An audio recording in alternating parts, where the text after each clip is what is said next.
Сәлеметсіздер ме балалар? Бүгін біздің каналда қазақ тілі 3-ші сынып 109-шы сабақ. Сендермен бірге Майра апай әдеттегідей барлық тапсырмалар мен жаттығуларды орындауға көмектесетін боламын. Ал сендер лайк басып, подписаться батырмасын басып, тіркеліп кетсеңдер болғаны. Жарайсыңдар, олай болса тапсырмаға көшейік. 26-шы жаттығу: ертегіні оқы. Түйе мен түлкі. Түлкі тоғайда түйені көреді. Денесі ойқы-шойқы, алпы-солпы екен. Осыдан бірдеңе түсіп қалар деп алыстан аңдып жүреді. Bir күні түйе өзеннің жарғы жағына өтеді. Оны бақылап тұрған түлкі терең емес, тізеден ғана келеді дейді түйе.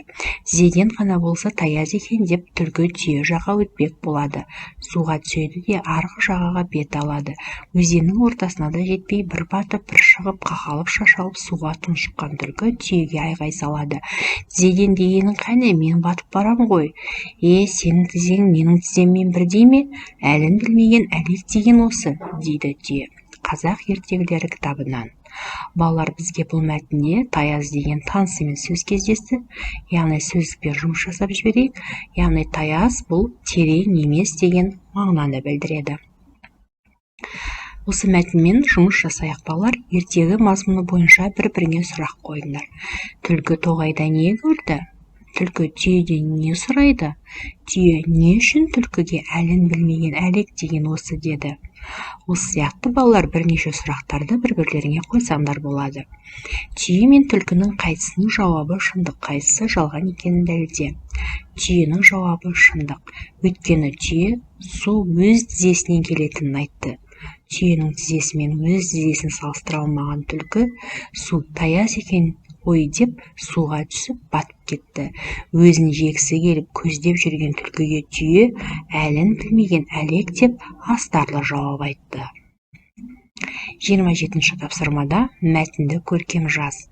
Балалар, берілген мәтінді көркем етіп дәптерлеріңе қатесіз көшіріңдер. Зайсан көлі шығыс Қазақстан облысында орналасқан. Көлдің ұзындығы 100 километрден асады. Тереңдігі 8-9 метр. Қазақстан өзен көлдері кітабынан. Сан есімдерді тап, олардың қай сөзбен байланысып тұрғанын айт. Сан есімдер 100, 8, 9. Ал километр, метр сөздермен байланысып тұр. Жарайсыңдар балалар, дәптерлеріңе жауаптарын жазып алыңдар. 28-ші жаттығу: шығармашылық үзіліс. Жағдаятты оқып сұрақтарға жауап бер. Серік достармен бірге ауыл сыртындағы бұлаққа келді.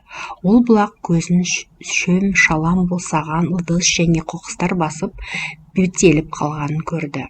Сұрақтар: балалардың әрекеті қандай болмақ? Балалар бұлақ басындағы шөм шалам босаған ыдыстар мен қоқыстарды тазалады. Бұлақ көзінің бітеліп қалуына кімдер кінәлі деп ойлайсыңдар?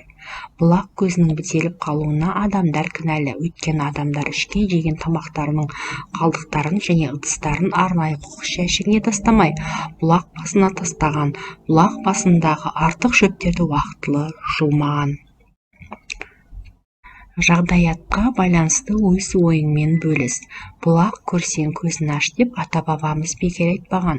Бұлақ басын таза ұстап, жан-жағына қоқыс тастамай жүруіміз қажет. Бұлақ суы табиғи әрі адам денсаулығына пайдалы. 29-шы жаттығуда ойлан тап. Бір топ бала тоғаннан 15 балық ұстадық. Бөлескенде оларды тидар кімге 3 балық. Сынайын бір ал сені, бала саны қанша еді? Сұлтан Қалиев. Балалар, бізге бұл жұмбақ өлең болып тұр, балалар. Яғни бір топ бала дейді, 15 бала ұстаған екен, 15 балық ұстаған екен, және бөліскен кезде әр балаға 3 балықтан тиіскен. Сонда балалар қанша бала бар екен? Дұрыс айтасыңдар балалар, 5 бала. Жарайсыңдар балалар. Балалар, осымен біздің бүгінгі тапсырмаларымыз аяқталды. Сендерге бүгінгі тапсырмалар мен жаттығулар түсінікті және ұнаса, лайк басып, подписаться батырмасын басып, тіркеліп кетуді ұмытпаңдар. Жарайсыңдар, сау болыңдар балалар.